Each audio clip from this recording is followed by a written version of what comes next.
Imagine a man sitting behind the wheel, staring at a red light that he is about to ignore. He doesn't have a driver's license in his wallet. In his rearview mirror is the memory of a hit and run he never stopped for. As he approaches the electronic toll gate on a Japanese highway, he doesn't slow down or reach for a payment card. He just glides through, watching the barrier vanish in his mirror. Most of us would feel a visceral spike of adrenaline, the heart-pounding fear of the inevitable siren. But for this driver, there was no panic. This was the 252nd time he had done it. To him, the flash of the enforcement camera wasn't a precursor to a jail cell, it was a data point. It was ironclad proof that the system was, in practice, optional. He wasn't looking for a raw deal or a moral justification, he was simply looking at the scoreboard. 252 wins, 0 losses. We operate under a comfortable civilized assumption. If you break a rule, you are punished, and if you are punished, you reflect and reform. We view prison as a finish line for bad behavior. But watching someone treat a multi-million-dollar legal infrastructure like a glitchy video game reveals a much colder reality. For a certain type of mind, punishment doesn't trigger a moral awakening. It triggers an iteration. What if the deep down satisfaction some people feel isn't from following the rules, but from successfully mapping their flaws?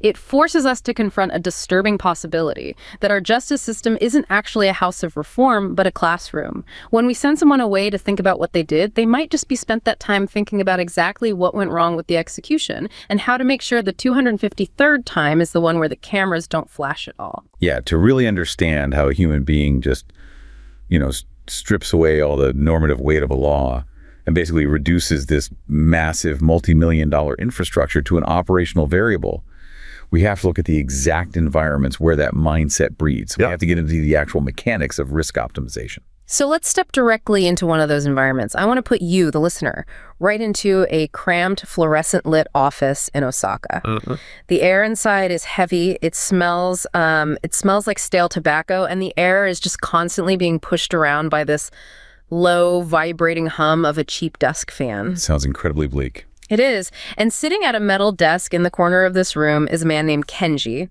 So Kenji is a logistics subcontractor. He operates 3 aging commercial trucks.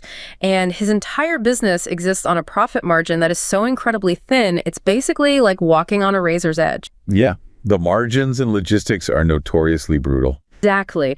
And here is the crucial thing to understand about Kenji. He is not a gangster. He is not driven by malice or some sort of anarchist desire to dismantle the Japanese state. No, his motivations are purely mathematical. When Kenji's drivers approach the electronic toll collection gates, the ETC gates on the highway, Kenji does not see a symbol of social order. He doesn't see the legal boundary that, you or I might see. Right. He sees a variable in an economic equation, and right now, on his desk, under that yellow light, there is a dog-eared notebook. And inside this notebook, he meticulously tracks data. He is logging the frequencies. He is logging the exact frequency of highway patrol sightings, and he's cross-referencing them against the precise 1,500 yen save per trip by executing a very specific maneuver. This maneuver is known as tailgating. We should really break down the physical mechanics of that maneuver because it highlights exactly how you exploit a system's latency. Yes, sir. Okay, so the ETC gate uses dedicated short-range communications. Basically, an antenna communicates with an onboard unit in the vehicle. Okay. The system is designed to read the signal, verify the payment, raise a plastic arm, and then, drop the arm once the vehicle is passed. Just standard toll gate stuff. Exactly. But tailgating involves Kenji's drivers positioning their heavy aging commercial trucks mere inches behind a legitimate paying vehicle. Inches? In a commercial truck. They have to match the lead vehicle's speed perfectly. The entire goal is to slip through the physical gate during that microsecond latency period before the infrared sensor can actually reset and trigger the barrier to drop. Think about the physical reality of doing that. The vulnerability in Kenji's life is not a guilty conscience. He is not staring at the ceiling at 2 a.m., tormented by the moral wrongness of stealing 1,500 yen.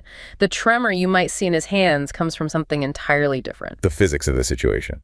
The terrifying physical reality that if the legitimate truck ahead of his driver suddenly slams on the brakes, the resulting collision would instantly wipe out a full year's earnings and damages. And insurance premiums. That's his real boundary. Exactly. He fears the day his spreadsheet can no longer account for the physical friction of reality. For Kenji, deterrence is nothing more than a calculated business cost. The math is entirely cold. As long as the eventual fine he might receive is cheaper than the accumulated unpaid tolls, the law is completely optional. Just optional, which is wild to think about. And what you're describing with Kenji, this is the core mismatch between rule makers and rule breakers, because traditional deterrence theory is built heavily on foundational economic models of behavior. Exactly. Well, it operates on the assumption that individuals conduct a rational evaluation of costs and benefits. Okay, right. The theory posits that you achieve compliance by making sure the potential cost, specifically the severity and the certainty of a punishment, outweighs the benefit of the infraction. So you scare people into compliance. Actually, yes. It relies almost entirely on the threat of the penalty. But this entire framework begins to collapse when we introduce the paradox of threats. Let me stop you there, because the paradox of threats sounds like a concept from like a Cold War textbook. Yeah, it actually kind of is. Bring that down. How does a threat actually fail in this context? Well, we can look at the work of Thomas Schelling. He analyzed this deeply in strategic conflict. A threat is a very strange mechanism when you think about it. It's an expression of an intention to act in the future in a costly manner. Okay. So to be effective, a threat relies on convincing the opposing party that you will absolutely enforce a penalty, even if enforcing it is irrational or costly for you to do so. Like mutually assured destruction. But the paradox emerges in the execution. If the penalty is delayed, or if it's uncertain or inconsistently applied by the regulatory body, the rational rule breaker, like Kenji, simply folds that penalty into their overall risk model. Wow, so it just becomes a math problem. Yes. The threat completely loses its psychological power to command obedience. It ceases to be a looming terror, and it just becomes another line item in an operational budget. I want to make sure I'm grasping the scale of this, because if I'm understanding this right, Kenji's dog-eared notebook is operating on the exact same logic as a massive corporate balance sheet. Gotcha. If a multinational corporation looks at a regulatory fine and realizes that the penalty is only a fraction of the profits generated by breaking the rule, that fine ceases to be a punishment. It's just an operational expense. Right. It becomes the price of admission to a highly lucrative market. The parallel to corporate deviance is profound here. The mechanics are identical, just scaled up drastically. And nowhere is this more starkly illustrated than in the Volkswagen emissions scandal. Oh, yes. It is so crucial to understand that Volkswagen did not accidentally stumble into non-compliance through some sort of clerical error. Right. It wasn't a mistake. No, they existed within a rigid, highly centralized corporate culture that exerted immense, crushing pressure on its engineers to perform. They had to dominate the global market in clean diesel technology. And they were trying to solve what was essentially a seemingly impossible engineering problem at the time. Right. Making a diesel engine powerful, fuel efficient, and clean enough to pass strict U.S. emissions standards. All without adding those expensive secondary chemical treatment systems that would, raise the overall price of the cars. The environment-prized market results way above ethical considerations, and the hierarchy was intensely centralized. Meaning directives came strictly from the top down. From the top down, and internal dissent or any failure to meet targets was heavily, heavily suppressed. So in that pressure cooker environment, what did the engineers do? In that environment, engineers utilize what we call defeat devices. Let's look at how those devices actually function, because they were brilliant feats of optimization, even if they were deceptive. They really were. The defeat device was not a physical contraption bolted onto the engine. It was lines of code. Just software. Just software. Yeah. Embedded deep within the engine management system. Walk me through the mechanics of that software. How does a car know it's being tested by a regulator versus just being driven by some commuter on the highway? The software was designed to monitor a very specific combination of inputs. It analyzed the position of the steering wheel, the vehicle's speed, the duration of the engine's operation, even the barometric pressure. Wait, barometric pressure? Yeah. The engineers knew exactly how an EPA emissions test is conducted. It's done in a laboratory on a dynamometer, which is essentially a treadmill for cars. Okay.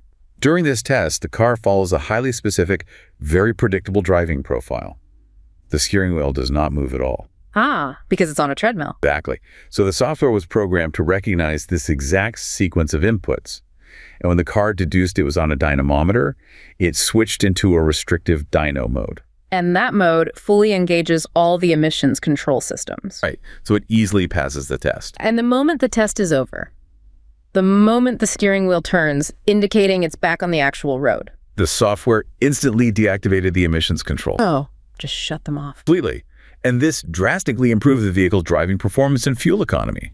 But it caused the engine to emit nitrogen oxides at up to 40 times the legal limit. 40 times. Staggering. It's not just, turning a blind eye to a regulation. It's an active engineered deception. It was a systemic, meticulously engineered optimization of a risk variable. Just like Kenji. Just like Kenji tailgating, to beat the physical infrared sensor at the Osaka toll gate. Volkswagen's software was designed to beat the regulatory sensor in the testing facility.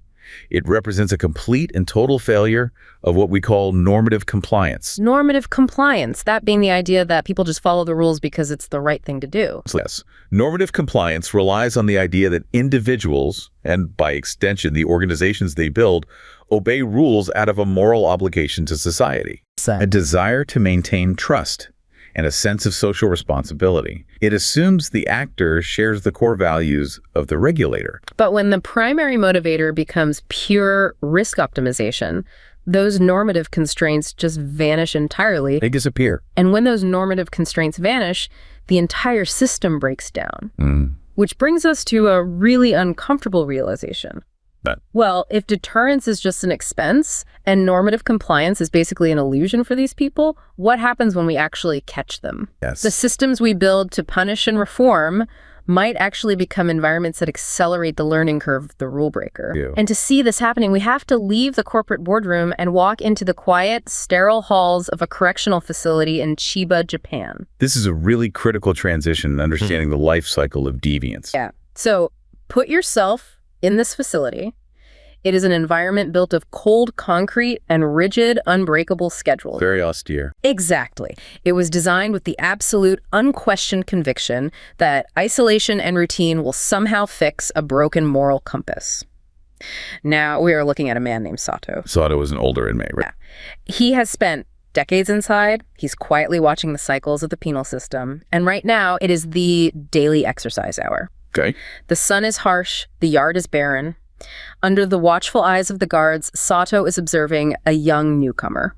Who is this newcomer? This young man is serving time for operating a highly sophisticated, high-speed toll evasion ring. Now, the guards look down at this young man pacing the yard, and they assume the concrete walls are doing their job. They assume the deprivation of liberty is working. Right, instilling a deep fear of the state. But Sato sees the reality of the interaction taking place in the yard. He does, because Sato is watching the young toll evader engage in an intense, hushed, highly technical conversation with an older inmate. Right, and this older inmate happens to be an absolute expert in signal jamming. He's serving a lengthy sentence for a complex telecommunications fraud, if I recall. Exactly. So the prison is not functioning as a place of penance. It is functioning as a laboratory. A literal R&D department. Sato watches the young man's eyes light up with sudden understanding as the fraudster explains the exact microsecond lag time of the toll gate's infrared beam.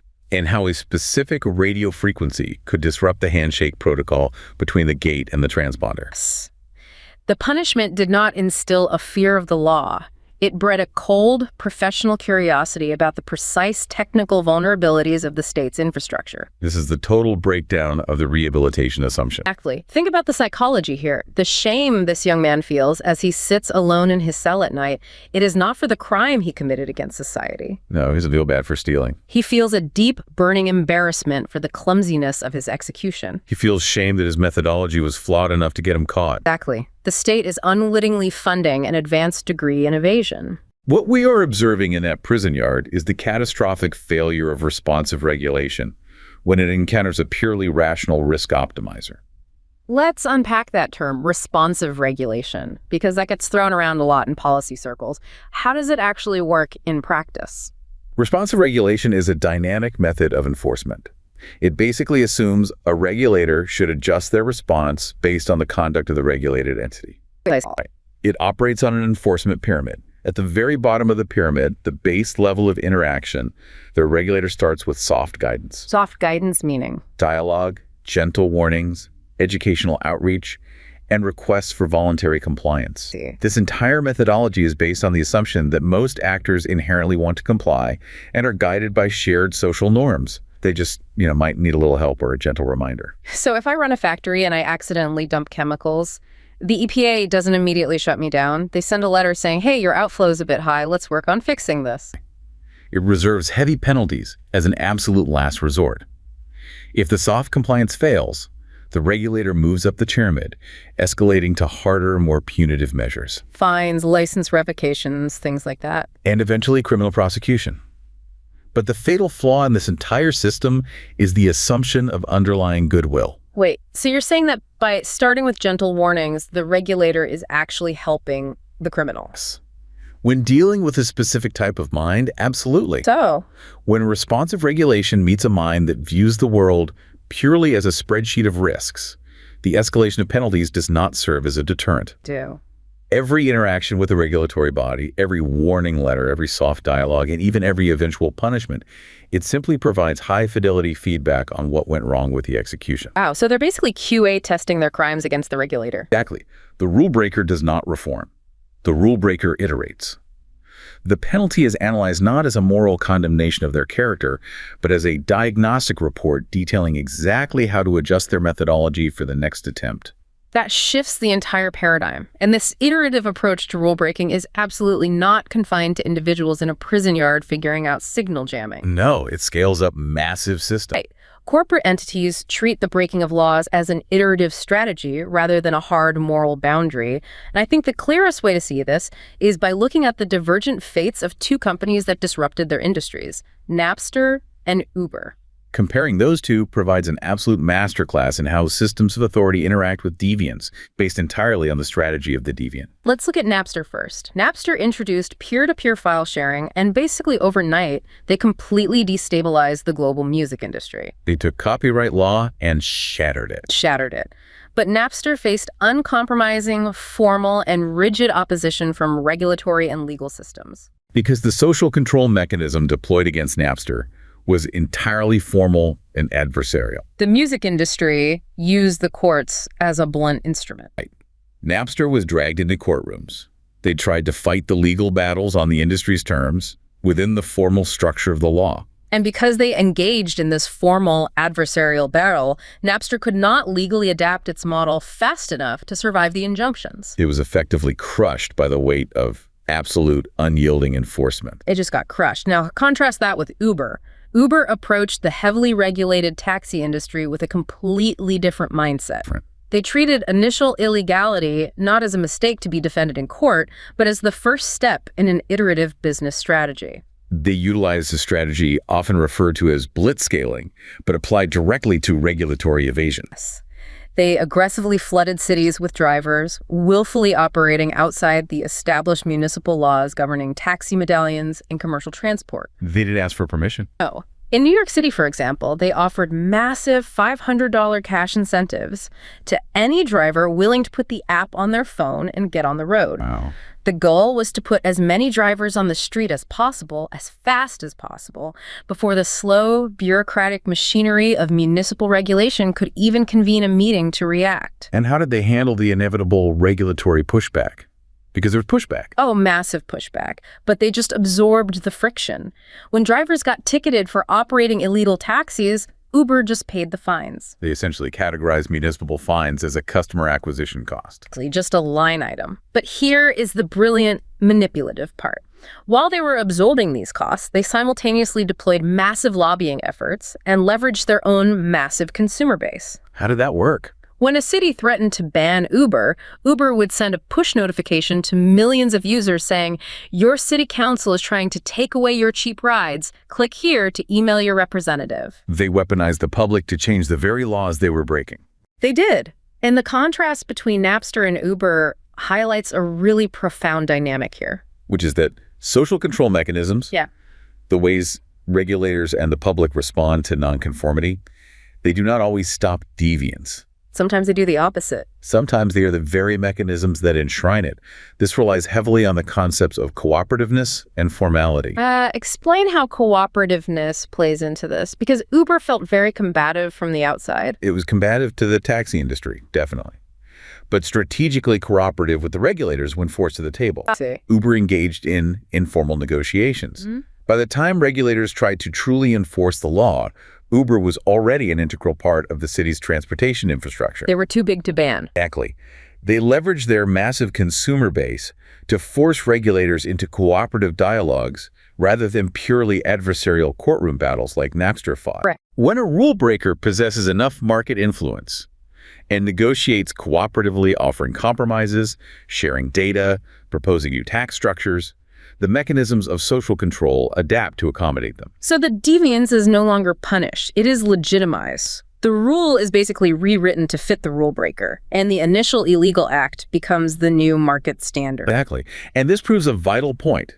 Relying on the threat of post-incident punishment, what we call ex-post regulation, is fundamentally inadequate against an entity capable of outscaling or out-negotiating the enforcement mechanism. If the threat of punishment after the fact only creates smarter evaders, like the kid in the Chiba prison, or legitimizes the evasion, like Uber, then the solution cannot rely on human psychology. It cannot rely on the fear of a fine. It has to rely on physics. We have to move from psychological deterrence to structural impossibility. And to see what that looks like, I want to paint a picture. Picture a rainy Tuesday afternoon at a major Tokyo highway interchange. The rain is drumming heavily on the roofs of the cars lined up at the toll gates. The sky is gray, the wipers are slapping back and forth, and the highway authority has brought in an engineer to deploy what is known as a structural constraint initiative. A physical barrier. Exactly. Previously, the ETC gate was a single, flimsy plastic arm. It was a psychological obstacle. It relied entirely on the driver's fear of the enforcement camera flashing to ensure they paid. Right. But this engineer has completely removed the reliance on human fear. They have redesigned the architecture of the interaction itself. In place of the single arm, they have installed a staggered sequence of dual-sensor physical barriers. Dual sensor, okay. These barriers are massive. They do not just signal a violation with a flashing light, they physically block the path. Let's walk through the mechanics of this new gate. How does it trap them? Unless a valid, real-time cryptographic signal is received from the vehicle's transponder confirming payment, the second gate in the sequence remains locked in place. Ah, so there are two gates. Yes. Now let's place our 2-year veteran system cheater, that guy who has perfected the tailgating maneuver 252 times in his vehicle, approaching this newly designed gate. He is operating on his old assumption. He aligns his bumper mere inches from the truck ahead.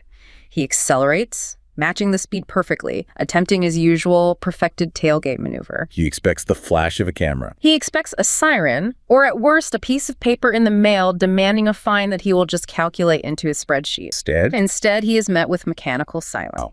The first gate drops behind him, sealing him in. The second gate simply does not rise. He is trapped in a concrete neck. The rain continues to drum on his roof. Analyze the psychological state of the driver in that exact moment. In this moment, he experiences total, absolute powerlessness. He can't reverse. The first gate is down. He can't go forward. The second gate is locked. There is no human guard standing there to argue with. There is no legal loophole to exploit in a courtroom.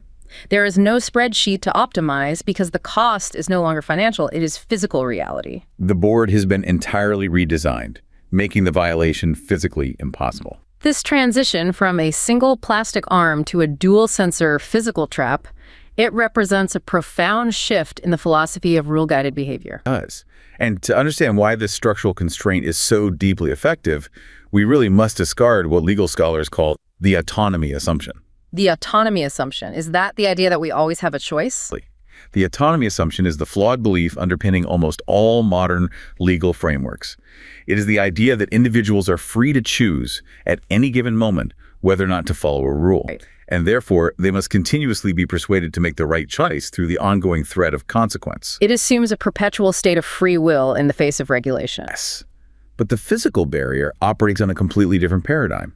It introduces the concept of Ulysses lashing himself to the mast. Like the Greek myth, when Ulysses is sailing past the sirens. Exactly. When Ulysses wanted to hear the dangerously beautiful song of the sirens without steering his ship into the rocks to his death, he did not rely on his willpower. Because he knew it would fail. Right. He did not rely on the threat of future regret. He knew his psychology would fail him. So he had his crew physically bind him to the mast of the ship with heavy ropes. And he had them plug their own ears with wax. He utilized a pre-commitment strategy. He engineered a physical scenario that entirely removed his future capacity for choice.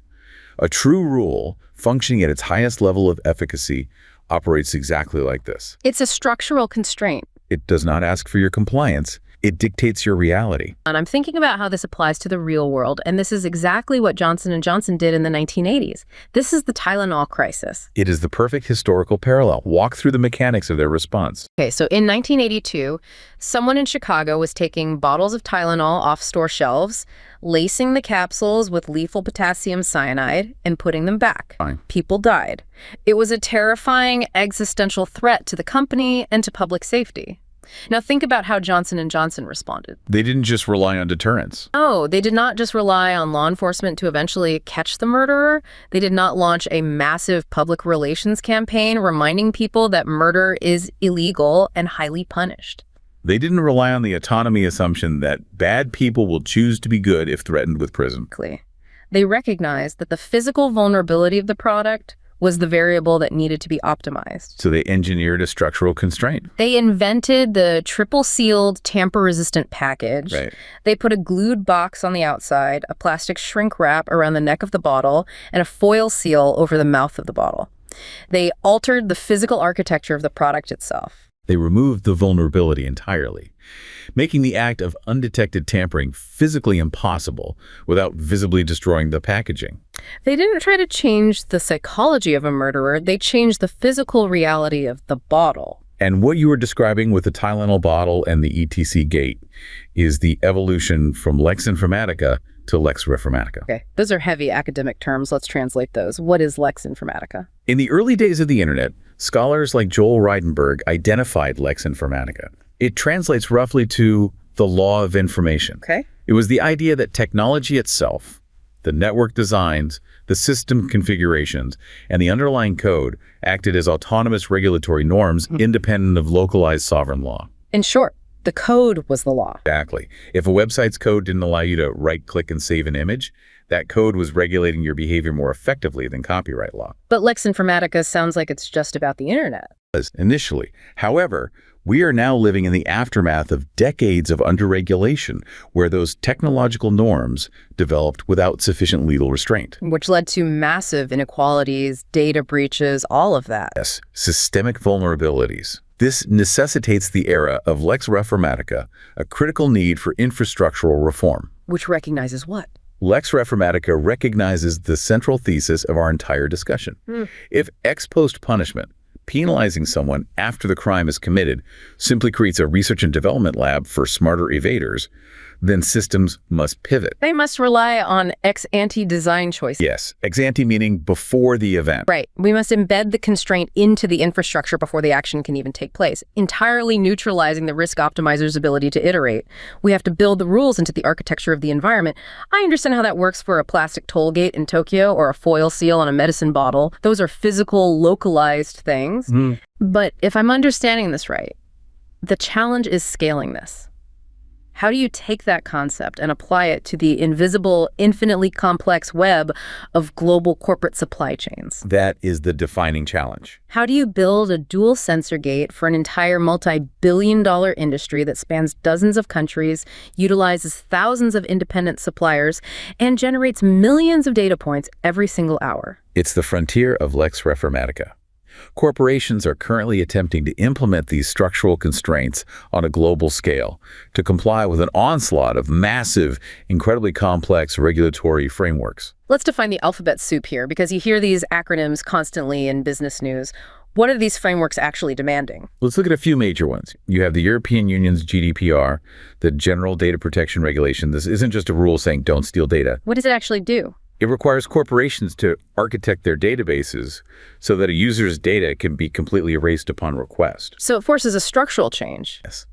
Then you have REACH and RoHS directives. These govern chemical and material safety globally. RoHS restricts the use of specific hazardous materials found in electrical and electronic products. Okay. And impending now is the CSDDD, the Corporate Sustainability Due Diligence Directive.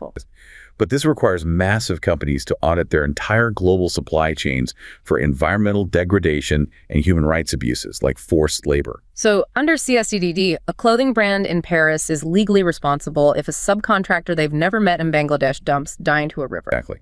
To achieve compliance with these massive frameworks, corporations must structure their compliance functions very deliberately.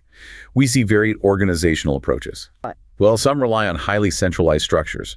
This is where a single, unified compliance department at the global headquarters imposes an identical constraint globally. Ensuring absolute uniformity. Authority, minimizing the risk of localized deviance. But centralized sounds really slow. If I'm trying to operate a factory in Vietnam, waiting for approval from a compliance officer in Berlin for every operational change would paralyze the business. Which is why others utilize decentralized models. They embed compliance officers deeply within distinct geographical or functional departments. So they have people on the ground. Right. This allows for necessary localized adaptations to complex, contradictory regional laws. But regardless of the structure, how do they actually do the work? However, regardless of whether a company uses a centralized or decentralized structure, the methodology increasingly relies on a risk-based approach, heavily rooted in the principles of the ISO 31000 framework. Let's break down ISO 31000. Is it just a massive checklist that auditors use? ISO 31000 is an international standard for risk management.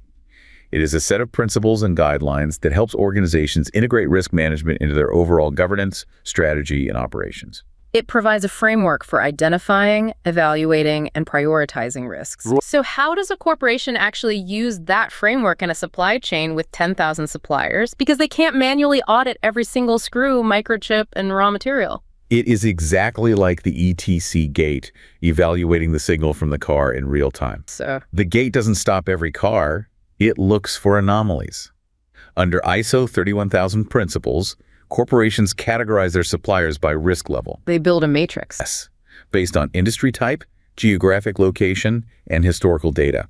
Just as the toll gate allows the vast majority of legitimate traffic to flow freely, corporations streamline the due diligence process for low-risk suppliers. And for the high-risk ones? The rigid audits, the intensive on-site visits, the strictly enforced contractual barriers, the heavy structural constraints are applied heavily, and specifically only where the mathematical risk of evasion is highest. But human audits are slow. They are expensive, and as we've seen, they are inherently vulnerable to manipulation. A factory manager can just hide the hazardous chemicals before the auditor arrives. If we need a physical constraint, what is the modern equivalent of the mechanical silence at the toll gate? The new physical barrier is forged from artificial intelligence and the Internet of Things.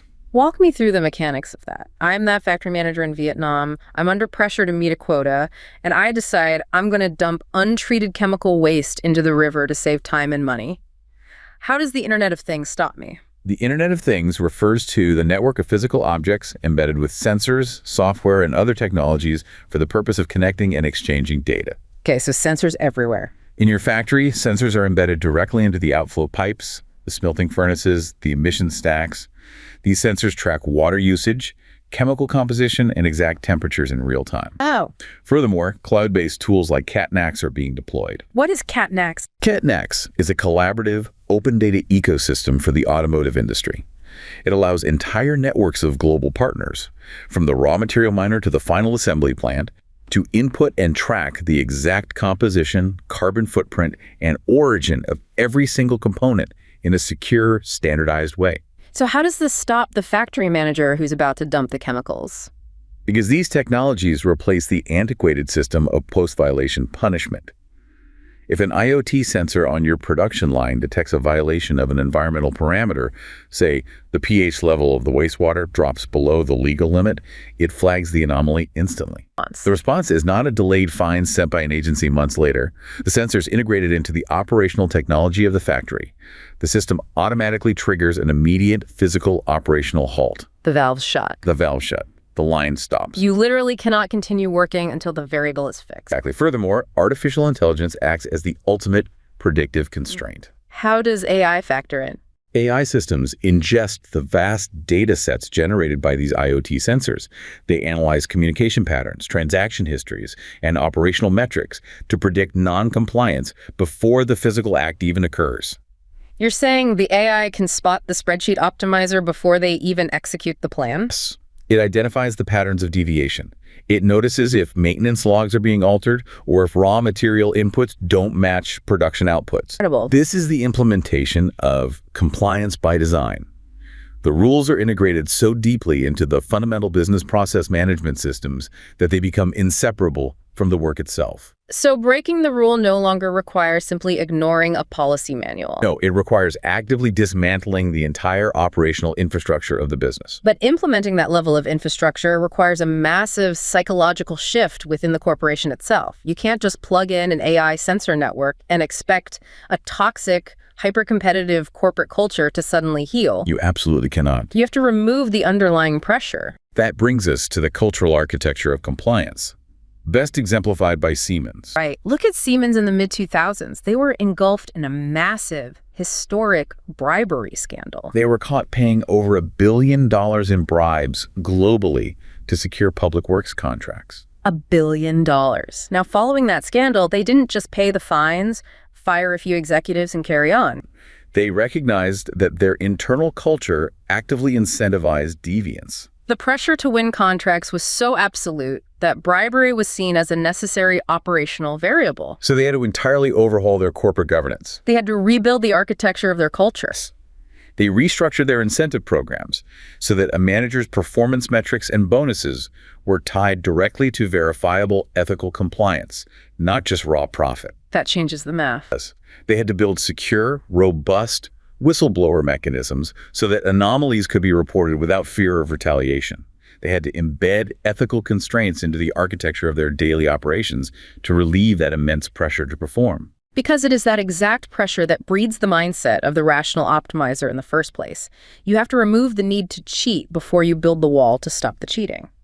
The journey from understanding human behavior to engineering true systemic integrity is incredibly complex. We began by dismantling the flawed autonomy assumption, the belief that human beings are universally moral actors who will reliably respond to delayed ex post punishment. We observed the cold, calculated reality of the risk optimizer.